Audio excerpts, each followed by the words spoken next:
Hello प्यारो बच्चों, कैसे हैं आप लोग। उम्मीद करते हैं कि एकदम बढ़िया तरीका से होंगे और अपने पढ़ाई को एकदम जबरदस्त तरीका से कर रहे होंगे। शिक्षकों की आवश्यकता है। देशराज एकेडमी में हमको क्या है बाबू, शिक्षकों की आवश्यकता है कि नहीं। जिसमें हम लोगों को क्या करना है, शिक्षकों की आवश्यकता है। ठीक है, बिहार बोर्ड के लिए। किस बोर्ड के लिए बाबू, बिहार बोर्ड के लिए। आप लोग ध्यान रखिएगा मेरे भाई ध्यान रखिएगा आप लोग। बिहार बोर्ड के लिए 9th के लिए, 10th के लिए, 11th के लिए और 12th के लिए, यानी कि यहाँ पर 9th के लिए, 10th के लिए, 11th के लिए, 12th के लिए शिक्षकों की आवश्यकता है। ठीक है, चलिए हम आप लोगों से बात कर लेते हैं क्या क्या चाहिए, कैसे कैसे क्या क्या करना है। एक एक प्रोसेस के बारे में हम आप लोगों को टोटल एकदम कंप्लीट तरीका से बताने का प्रयास करेंगे। ठीक है बाबू, चलिए तो आप लोग ध्यान से देखिएगा और ध्यान से समझिएगा। सबसे पहले नंबर अगर हम बात कर लें, सबसे पहले नंबर अगर हम बात करें, है कि नहीं, तो सबसे पहले नंबर हमको 10th क्लास की शिक्षक की आवश्यकता है। क्या चीज की बाबू, 10th क्लास। 10th क्लास के लिए टीचर की आवश्यकता है।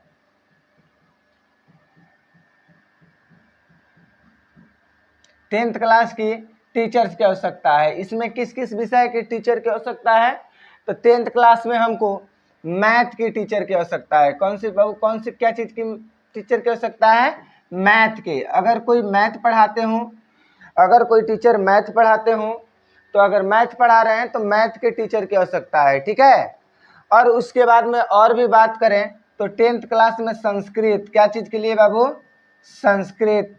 अगर कोई टीचर संस्कृत पढ़ाते हो तो संस्कृत की टीचर की आवश्यकता है। अगर कोई टीचर संस्कृत पढ़ाते हो तो संस्कृत की टीचर की आवश्यकता है। अगर हम उसके बाद में बात करें, तो अगर इंग्लिश, क्या चीज बाबू, इंग्लिश। अगर कोई टीचर इंग्लिश पढ़ाते हो तो उनकी इंग्लिश की टीचर की आवश्यकता है। ये क्या चीज के लिए है बाबू, 10th क्लास के लिए है। क्या चीज के लिए है बाबू, 10th क्लास के लिए है। ठीक है बाबू, चलिए उसके बाद में हम लोग 9th क्लास के बात कर लेते हैं। आप लोग वीडियो को लास्ट तक देखिएगा बा, सब लोग लास्ट तक देखेंगे, है कि नहीं। अगर हम 9th क्लास के टीचर का बात करें, 9th टीचर, है कि नहीं, 9th टीचर, तो 9th क्लास में हमको क्या क्या चीजें चाहिए। 9th क्लास में भी हमको मैथ का टीचर की आवश्यकता है। क्या चीज के टीचर की आवश्यकता है बाबू, मैथ की टीचर की आवश्यकता है। और इसमें इंग्लिश की टीचर की आवश्यकता है कि नहीं।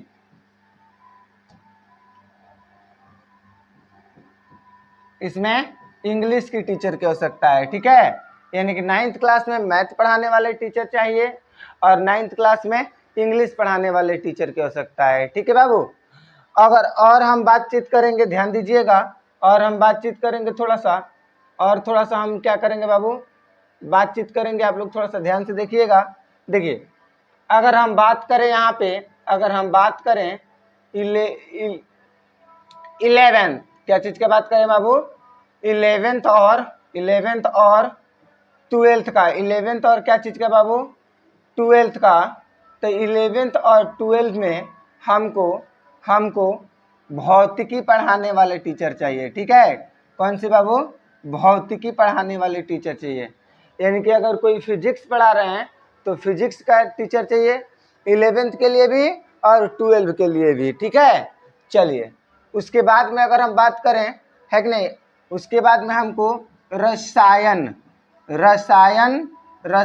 शास्त्र की टीचर चाहिए। कौन सी विषय की टीचर चाहिए बाबू, रसायन शास्त्र की टीचर चाहिए।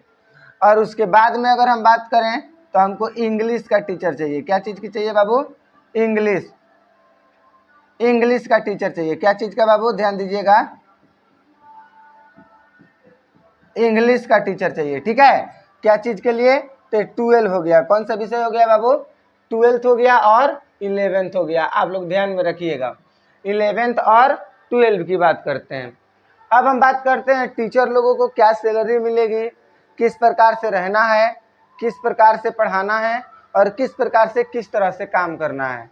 तो सबसे पहले हम आप लोगों को बता देते हैं, इसमें जो भी टीचर जुड़ेंगे सबसे पहले क्या करेंगे, इसमें जो भी टीचर अगर काम करना चाहते हैं उनको, रही बात सैलरी की, है कि ना, क्या चीज़ की बाबू, सैलरी की बात हुई है कि नहीं, तो अगर सैलरी की बात किया जाए, है कि नहीं, तो सैलरी आपको आने के बाद में निर्धारित किया जाएगा, 2 क्लास 3 क्लास लेने के बाद में आपका सैलरी निर्धारित किया जाएगा।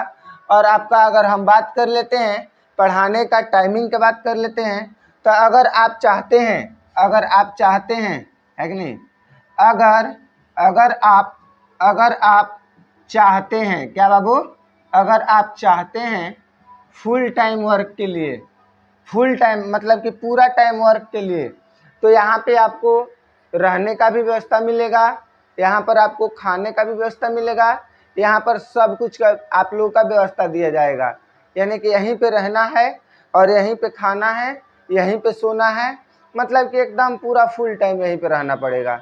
इसके लिए आपको सैलरी भी अच्छी खासी सैलरी क्या की जाएगी, दी जाएगी। ठीक है, चलिए उसके बाद में हम बात कर लेते हैं 11th हो या 12 हो या 9th हो या 10th हो, सबके लिए सेम प्रोसेस है, सबके लिए क्या है, सेम प्रोसेस है। अब देखिए आपका चयन प्रक्रिया किस प्रकार से होगा, तो आपको क्या करना पड़ेगा कि एक अपना कोई भी वीडियो हो पढ़ाकर, बच्चों को पढ़ाकर, बताकर और समझाकर आप इस नंबर पे व्हाट्सअप करेंगे। किस नंबर पे व्हाट्सअप करेंगे, इस नंबर पे क्या करेंगे, व्हाट्सअप करेंगे, है कि नहीं, इस नंबर पे क्या करेंगे, व्हाट्सअप करेंगे, अपना वीडियो देंगे और वीडियो देने के 24 घंटे बाद, वीडियो देने के 24 घंटे बाद हम लोग आपसे कांटेक्ट करेंगे और आपसे बातें करेंगे। ठीक है, तो ये रहा टीचर की पूरी संपूर्ण जानकारी कि किस प्रकार से टीचर इसमें काम कर सकते हैं, किस प्रकार से टीचर यहाँ पे रह सकते हैं। सभी बच्चों से रिक्वेस्ट है, निवेदन है कि आप लोग अधिकांश से अधिकांश टीचर के पास इस वीडियो को शेयर कीजिए ताकि वे देशराज एकेडमी में जुड़े और बिहार के बच्चों को एकदम मन से, एकदम बेहतरीन तरीक़ा से पढ़ाने का प्रयास करें और बिहार के बच्चों के बारे में कुछ अच्छा सोचने का प्रयास करें। मिलते हैं हम अब क्लास में, तब तक के लिए सभी बच्चों को जय हिंद।